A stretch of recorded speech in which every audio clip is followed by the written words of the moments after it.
The morning sun cast long shadows across the dusty parking lot of Murphy's Roadhouse, a weathered diner that had seen better decades. Inside, the familiar rhythm of breakfast service was winding down. Sarah wiped her hands on her apron and surveyed the mountain of dishes waiting in the steamy kitchen. She had been washing dishes at Murphy's for 3 years now. The work was honest, if not glamorous. Her hands were permanently wrinkled from the hot, soapy water, and her back ached from leaning over the industrial sinks. But Sarah found peace in the simple routine. Load the dishes, spray them clean, stack them to dry. Repeat. The other staff barely noticed her. She was just part of the kitchen machinery, as reliable and unremarkable as the old dishwasher itself. Sarah preferred it that way. She had learned long ago that staying invisible kept you safe. But this Tuesday morning felt different. The air seemed heavier, charged with something she couldn't name. Even Murphy, the gruff owner, kept glancing nervously toward the front windows. Sut. Rumble started low, like distant thunder. Sarah paused, a plate halfway to the rinse cycle. The sound grew louder, becoming the distinctive growl of motorcycle engines. Lots of them. Through the kitchen's small window, Sarah watched 5 black motorcycles pull into the parking lot. The riders were dressed in dark leather, their faces hidden behind sunglasses despite the early hour. They moved with the casual confidence of men who expected the world to step aside for them. Murphy's face went pale as he watched them dismount. Sarah had never seen her boss look scared before. He was a big man, built like the football player he'd been in high school. But now his hands shook slightly as he untied his apron.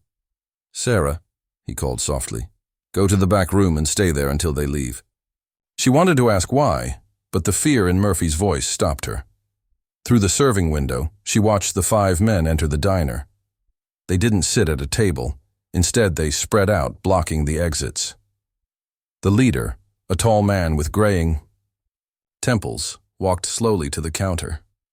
"Murphy," he said, his voice carrying easily through the quiet diner. "We need to talk." "Jake, I told you last week, I need more time," Murphy replied, his voice barely steady. Jake smiled, but there was no warmth in it. "Time's up, old man. You've had 6 months to pay what you owe. Now it's time to collect." Sarah crept closer to the serving window, staying low behind the stainless steel counter. The few morning customers sat frozen in their booths, sensing the danger but not understanding it. "I don't have it all," Murphy said. "Business has been slow, but I can give you half now and the rest in 2 weeks." Jake shook his head slowly. "That's not how this works. You know that." He gestured to his men, and they began moving through the diner, their hands resting meaningfully on their belts. Sarah's heart raced. She understood now.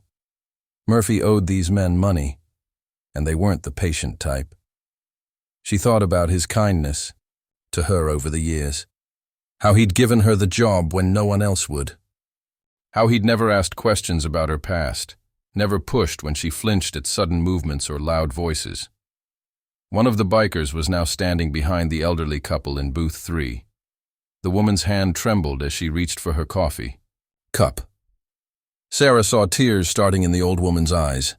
That's when something inside Sarah shifted. The careful walls she'd built around herself began to crack. She couldn't hide anymore.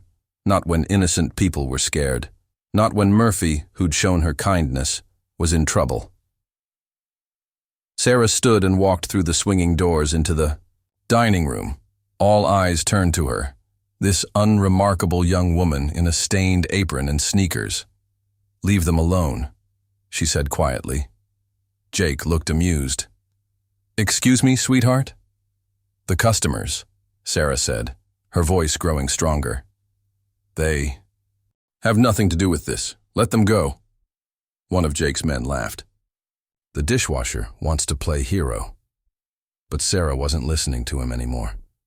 Her eyes were fixed on Jake, and she was moving with a fluid grace that seemed to transform her entirely. In one smooth motion, she reached behind her back and produced a knife from her apron. It wasn't just any knife. This was a chef's blade, perfectly balanced and razor-sharp.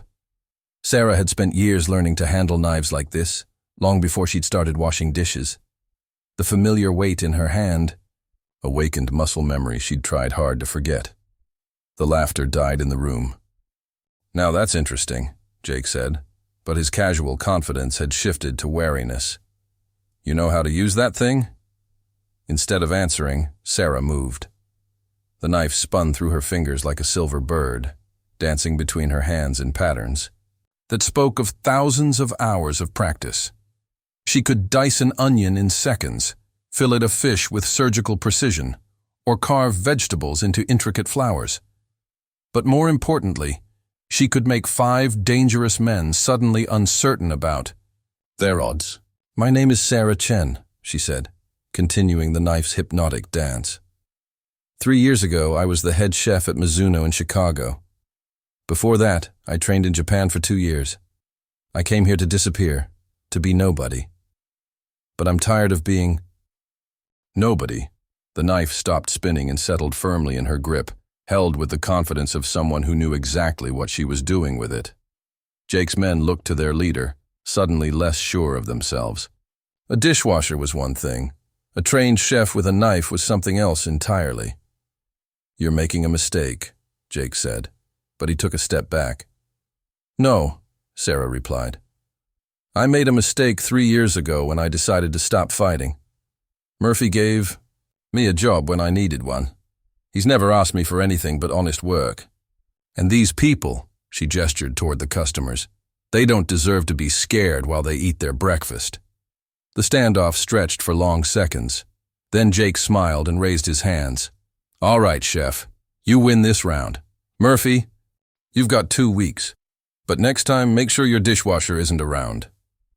As the 5 men filed out, Sarah felt the familiar weight of the knife in her hand. For 3 years, she'd tried to leave this part of herself behind.